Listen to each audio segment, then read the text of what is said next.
আমাদের বোন, আমাদের নারী, আমাদের কন্যারা যদি আমাদের সমাজে নিরাপদে থাকতে না পারে, যেখানেই লাঞ্ছিত হয়, যেইখানেই হোক, যার দ্বারাই হোক, সেটাই চরম ঘৃণিত এবং তার বিরুদ্ধেই প্রতিবাদ করা আমাদের দায়িত্ব। সে যেই হোক, আমার ঘরের হোক, আপনজন হোক আর দূরের হোক, আমার সমগোত্রীয় হোক অথবা অন্য গোত্রের হোক। ধর্ষক ধর্ষকই, ব্যভিচারী ব্যভিচারী, আমরা ধর্ষককে থুতু মারি, আমরা ব্যভিচারীকে আমরা থুতু মারি, চরিত্রহীনকে আমরা ঘৃণা করি, ঘৃণা করি।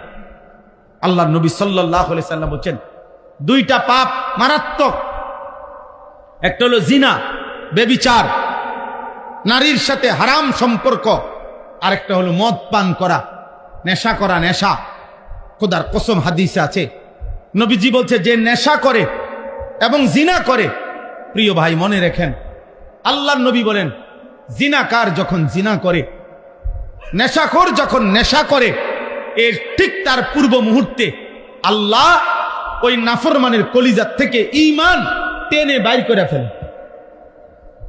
যেভাবে গায়ের জামা খুলে ফেলে। নবীজি হাদিসে উদাহরণ দিছে। নবীজি সাল্লাল্লাহু আলাইহি সাল্লাম বলেন, মান শারিবাল খামরা মান জানা ওয়া শারিবাল খামরা, যে ব্যভিচার করে এবং মদ পান করে, আল্লাহ তার অন্তর থেকে নাজা আল্লাহু মিন কলবিহিল ঈমান, আল্লাহ তার অন্তর থেকে ঈমান এভাবে খুলে ফেলে, কামা ইয়াখলাউল ইনসানু আল কামিসা মিন রাসিহি, মানুষ যেমন তার গায়ের জামা খুলে ফেলে। আল্লাহ যেন বলে, নারীর সাথে হারাম সম্পর্ক করতে যাচ্ছ, বেঈমান, দাঁড়া, আমার ঈমান আমারে দিয়া যা, যা এবার যা, যা বেঈমান এবার যা। আল্লাহ যেন মদখোর নেশাখোরকে বলে, নেশাখোর, গাঁজাখোর, ফুট্টাখোর, বাবাখোর, নেশা করতে যাচ্ছ, দাঁড়া, আমার ঈমান আমারে দিয়া যা, যা এবার যা, এবার যাও। বলেন নাউযুবিল্লাহ। কত বড় বিপদের কথা ভাই। এই ঈমান যদি আর ফেরত না আসে, এই ঈমান যদি আর ফেরত না আসে, তো চিরস্থায়ী জাহান্নাম। ঈমানবিহীন কবরে গেলে চিরস্থায়ী জাহান্নামী না? কথা বলে না তো?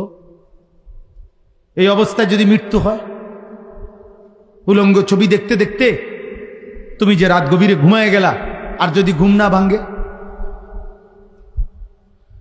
প্রতিদিন সারা পৃথিবীর আন্তর্জাতিক রিপোর্ট এটা, প্রত্যেক দিন সারা পৃথিবীতে প্রতি বছর কয়েক মিলিয়ন মানুষ শুধু ঘুমেই মারা যায়। এটা আন্তর্জাতিক হিসাব, কয়েক মিলিয়ন। 1 মিলিয়ন মানে 10 লাখ, 10 লক্ষ হলে 1 মিলিয়ন হয়, এরকম কয়েক মিলিয়ন মানুষ, মানে কোটি কোটি মানুষ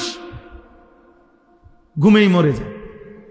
আর ঘুম, আমার নিজস্ব জানাশোনা, আমার আত্মীয়র মধ্যে 2 জন মানুষ এমন, 2 জন, একজন মাঝ বয়সী, আরেকজন একটু বয়স্ক, ঘুমের মধ্যে মারা গেছে। জলজ্জান্ত মানুষ, একজন প্রফেসর, শুইছে রাত্রে, ভালো মানুষ, সকালবেলা দরজা ভাঙ্গিয়া, জানালা, আরে সিটকারি ভাঙ্গিয়া এরপরে বাইর করছে দে, মরা। এই জন্য আমরা তোমাদের ভালোর জন্য বলছি, আমি কঠোর বললাম, শক্ত বললাম, আমার সমাজ অনিরাপদ হয়ে গেছে। প্রতিদিন পত্রিকার পাতা দেখেন, আপনারা খবর শুনেন, বাবা চাচা যারা আছেন আপনারা একটু খবর শুনেন, পরকীয়া কি পরিমাণ, নারী পুরুষকে হত্যা করে, পুরুষ নারীকে হত্যা করে, নারী আরেক পুরুষের জন্য নিজের কোলের বাচ্চা মাইরা ফেলে।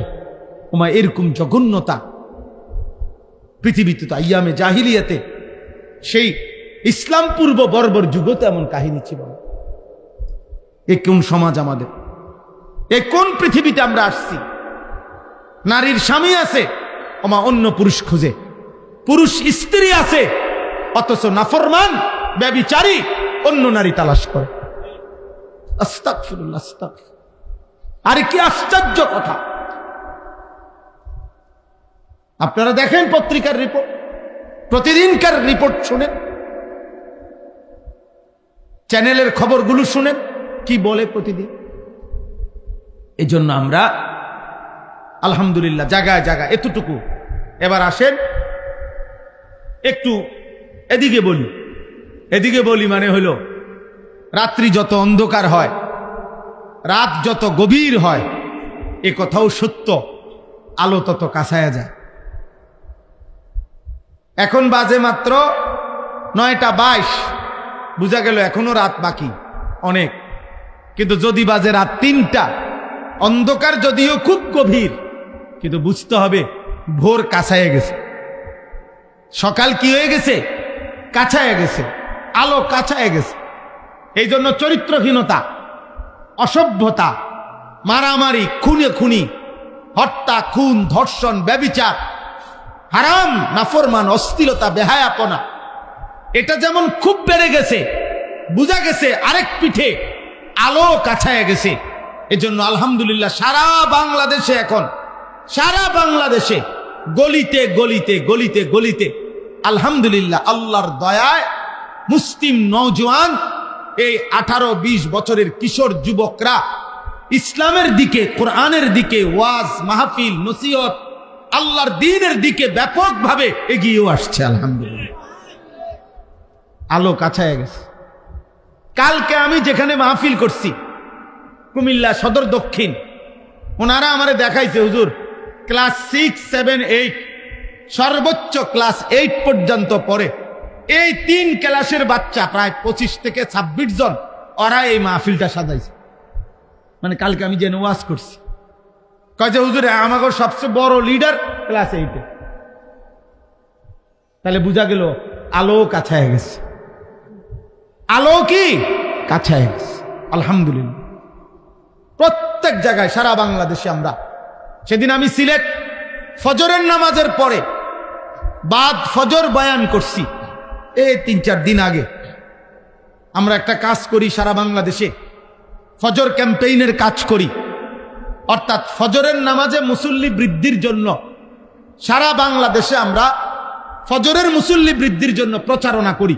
কিশোর যুবকদের মাঝে ছেলেরা ফজর পড়বে, ফজরের নামাজই হবে। আমাদের বিজয় ফজরের নামাজে, কোরআন শরীফে আছে, সূরা বনী ইসরাইলের মধ্যে আছে ফজরের নামাজ বিজয়ের নামাজ, ফজরের নামাজ। এই জন্য ফজরের নামাজের অনেক ফজিলত। নবীজি সাল্লাল্লাহু আলাইহি সাল্লাম বলছে ফজরের নামাজ মুমিন আর মুনাফিকের পার্থক্য করে। কোন ব্যক্তি মুমিন না মুনাফিক, আল্লাহর কসমে কোরআন ধরে বললাম, নবীজির হাদিস মতে এটা প্রমাণ হয় কিভাবে? ফজরের নামাজে। নবীজি যাকে ফজরের নামাজে অনুপস্থিত দেখতেন তাকে মুনাফিক মনে করতেন। সাহাবায়ে কেরাম বলছেন আমরা নবীজির জামানায় যাকে আমরা ফজরের জামাতে না দেখতাম, খোদার কসম আসানা বিহি জান, হযরত আব্দুল্লাহ ইবনে ওমর বলেন আমরা তাকে ভাবতাম হয় রোগাক্রান্ত আর নয়তো মুনাফিক। লোকটি হয় অসুস্থ যার কারণে আসতে পারে নাই, আর নয়তো মুনাফিক। মুনাফিক মুনাফিক কোরআনুল কারীমে স্পষ্ট আছে মুনাফিকের ব্যাপারে। আল্লাহ বলছে মুনাফিক এমন, মূলতই সে আল্লাহর পথে আসতে চায় না। ওয়ালাউ আরাদুল খুরুজা লা আ'আদ্দু লাহু উদ্দা।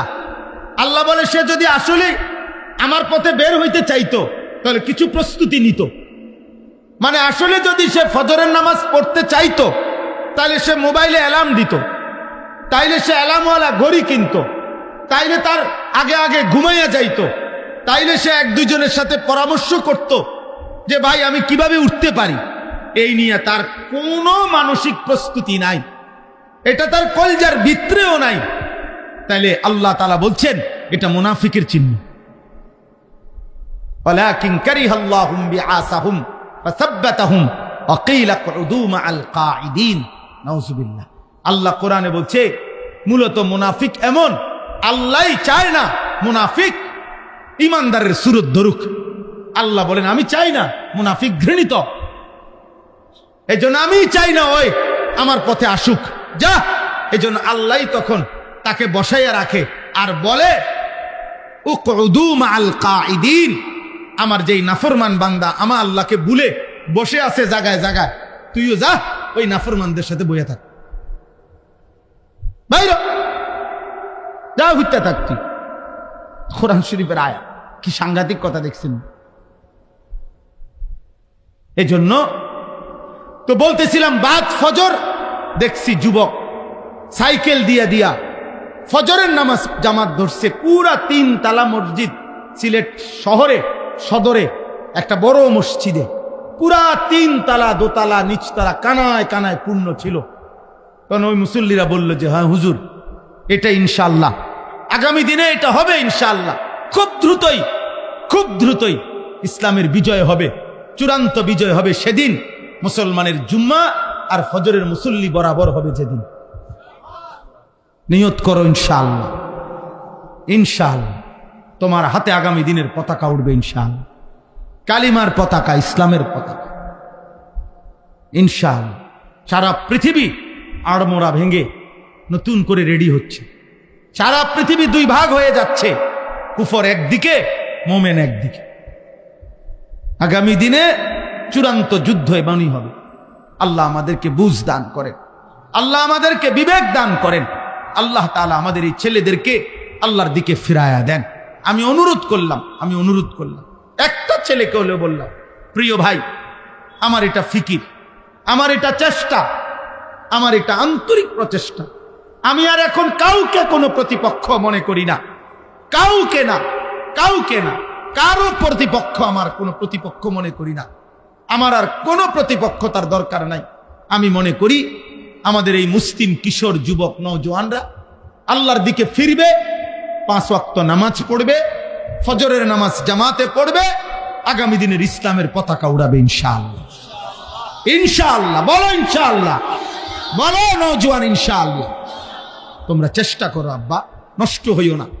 নষ্ট হইলে কেউ মনে রাখবে না। পচে গেলে মানুষ ফেলে দিবে, আবর্জনা মানুষ ফেলে দেয়, পচা জিনিস মানুষ ফেলে দেয়, নষ্ট হয়ে গেলে মানুষ ফেলে দেয়। তুমি যদি চরিত্রহীন নারী দেখে দেখে, ছবি দেখে দেখে, অশ্লীল দৃশ্য দেখে দেখে, উলঙ্গ ছবি দেখে দেখে আব্বা শরীরটা, চরিত্রটা, আখলাকটা নষ্ট করে ফেলো, কেউ খবর নিবে না। খবর নি। মা বাপ, আপন বাবা এক সময় বলে ফেলে নিজের মার কাছে, নিজের স্ত্রীর কাছে, এই অজাত মানুষ হইতো না, বাদ দাও। আপন পুতের ব্যাপারে বলে ফেলে এই অসভ্য আর মানুষ হইতো না, বাদ দাও। তারে যেটা মনে করি এটা করতে কও।